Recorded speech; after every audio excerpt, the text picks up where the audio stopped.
प्रयास करता हूँ सुरेंद्र भाटिया जी की बात को थोड़ा सा और मैं एक्सप्लेन करना चाहता हूँ। इंश्योरेंस के लिए विलेज को यूनिट माना जाता है और विलेज में भी 75% यदि विलेज में खराबा है फसल का तो तभी उनको मुआवजा देने का प्रावधान इस एक्ट में किया गया है। तो ये बिल्कुल सही बात है। जब किस्त मेरी कट रही है, फसल मेरी खराब हो रही है, तो मुझे वो मुआवजा क्यों नहीं दिया बिल्कुल जा रहा? प्रतीक, पूरे जिसका विलेज टारगेट सेट होना चाहिए। छोटा सा रिएक्शन जागलन साहब आपसे, दिवाली तक इंतजार करना पड़ेगा किसानों को, तमाम जो चीजें सरकार ने कही हैं उनको पूरा किया जाएगा और उसके बाद भी अगर जरूरत पड़ी तो फिर से इस पर सोचा जाएगा। कैसे देखते हैं जागलन साहब? जल्दी से रिएक्शन, 30 सेकंड। शमशेर जी, मेरी प्रतिक्रिया ये है कि जो हमारे भाई सुनील फोगाट ने कहा कि भाई गन्ने की फसल का जनवरी में आके किसान को पैसे मिलते हैं, तो मैं उनको ये बताना चाहता हूं कि जब फसल खराब हुई है तो एकमात्र धान की नहीं, गन्ने की भी फसल खराब हुई है और वो किसान भी मार में है। तो इसलिए ये बात कहना ठीक नहीं है कि उनको उनकी इनकम होगी जनवरी में जाके, उनकी भी इनकम नहीं होगी। इसलिए जो किसानों की फसल बर्बाद हुई है वो अब उनकी कोई आय का साधन नहीं है। दूसरी बात यह है कि प्रधानमंत्री फसल बीमा योजना में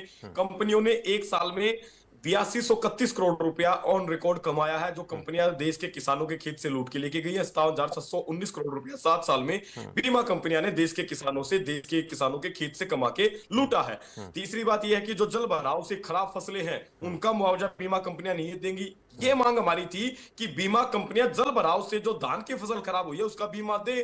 और चौथी हमारी मांग ये थी कि एक गांव को यूनिट न मान के जिस किसान से प्रीमियम कलेक्ट किया गया है उसको उसका बीमा उसके एकड़ के हिसाब से दिया जाना चाहिए। भाटिया साहब, ये कई सवाल उठे हैं, इनको निष्कर्ष के तौर पे कैसे आप देखते हैं? और जो सरकार कह रही है कि भाई दिवाली तक सब सेट हो जाएगा, दिक्कत नहीं आएगी, किसान के हितैषी होने की बात सरकार कहती है, विपक्ष का अपना नजरिया, किसान नेताओं का अपना नजरिया है।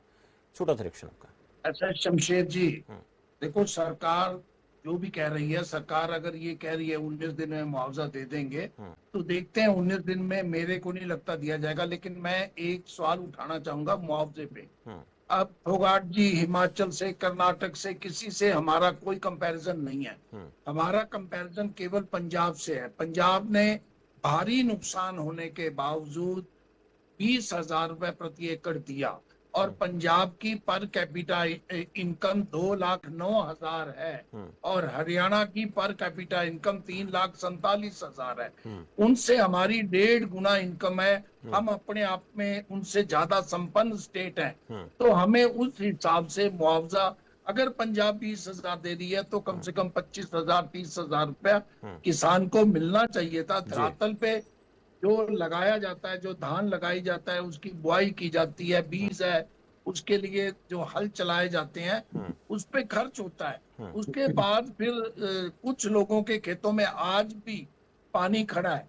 अगर एक किसान दोबारा लगा सकता है तो उसको मुआवजा अलग दिया जा सकता है, और एक का अगर 3 महीने तक खेत खाली नहीं होगा तो उसके बारे में अलग अगली फसल को भी इससे नुकसान होगा, ऐसे हालात बन रहे हैं। जी भाटिया साहब, सभी का क्राइटेरिया एक बनाया गया।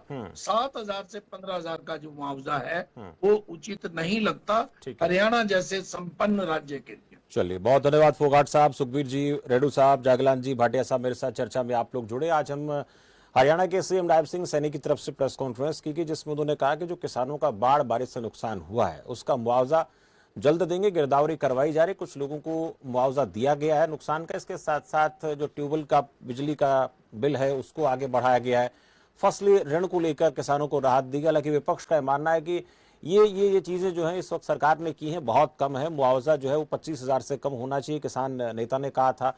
इसके साथ साथ राजनीति के जानकार वरिष्ठ पत्रकार भाटिया साहब ने कहा कि पंजाब से तुलना करनी चाहिए, वहां 20,000 मिल रहा है तो यहाँ 25 से 30,000 होना चाहिए। वही बाजरे की और धान